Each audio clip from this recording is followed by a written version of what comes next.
شریکمه تو روزای سخت زندگی، تو روزایی که با خودت میگی فقط زنده ای. وقتی همه میشن درد سر رو ولت میکنن، مجبور میشی به یه عشق آهنی دل بدی.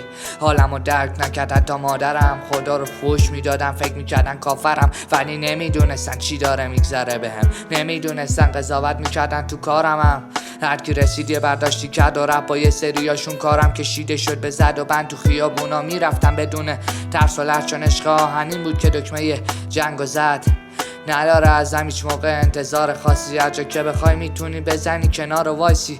باهات با کنایه حرف نمیزنه هیچ موقع، ژاپنیه ولی باهات حرف میزنه فارسی. یه شبایی نجاتم داده گرفتاری، یا شبایی که اسرائیل میگه بکش تا بیام لایی و ادامه میدم. توی این اتوبانا میخونیم حرف هم دیگر رو و ولش تا بیاد تو سرمایه دی و بارونای تو بهمن. تو روزایی که دیگه همه ولت کردن، با یه انسفری شریکمه کف خیابونا، سر کار میریم با هم میزنه بهم یه لبخند، گاهی اون میخونه برام گاهی من برای اون، انگار دوتا بدنی با یه دونه رو. صداش قشنگه برام مثل لالایی مامان، این آدما ناراحتم نمیکنه با کاراش. دوستش دارم خیلی بیشتر از بعضی آدما، میرم باهاش شمالو میبندم کوله بارمو، شرمندم نکرده جلوی مردم هیچ وقت تا الانم بوده واسم یه دلیل پیشرفت. همراهمه همه جا تو سختیات، تو طوفان و بارون و روزایی که برق میاد، مراقب جونمه بیشتر از خودم، به خاطر من دست کشیده حتی از سرعت.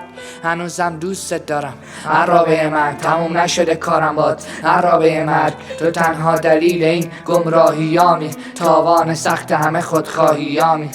فکر میکنی تو رو یادم رفت؟ نه، فراموش کردنت واقعا سخت. دلم میگه برو، میگه که وایسم این مغزه، ولی الان وقتش نیست و واقعیت تلخه.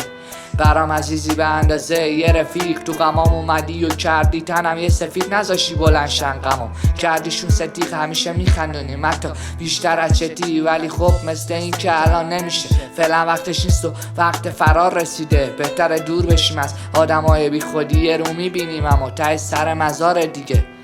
هوا تو دارم از دور، سعی کن نشی عوض. من میخوام همین دختر رو حتی 5 سال دیگه، یه دختر خوب که کلی اذیتم کنه ولی تو سختی حاضر باشه برام بمیره. یه آدمی که بشه باش همیشه شوخی کرد، نترسه وقتی از بغل ماشینا میشی مویرت، یکی که باعث بشه بره بالا روحیت. من برای این ورژنت 5 لیتر خون میدم، کمکم کنه و درکم کنه تو دستنگیام، نه از اونایی که واسه حرفات مدرک میخوان فیریک نزنه همیشه رو چیزای علکی. خلاصش یه دختر عاقل و سرسخت میخوام، پشتم بمونه همیشه تو مشکلاتم. هر وقتی دمشم شروع کنه به مشت دادن، نگرانم نکنه بخوام بزنم دائما زنگ چیزی تو مایه های قرص آهن. میدونم الان سخته برات ارتباط گرفتم، باید این چند سالو با سختی انتظار بکشم. میبینی منو از دور میزنی به همه لبخند، این لبخندات کرد این آدم شلوی سرسخت. قول بده نکنی پاکت تو حافظت اسممو، نباشیم از اینا که دنبال اکس و نکسن و با خانواده میام 5 سال دیگه قوی.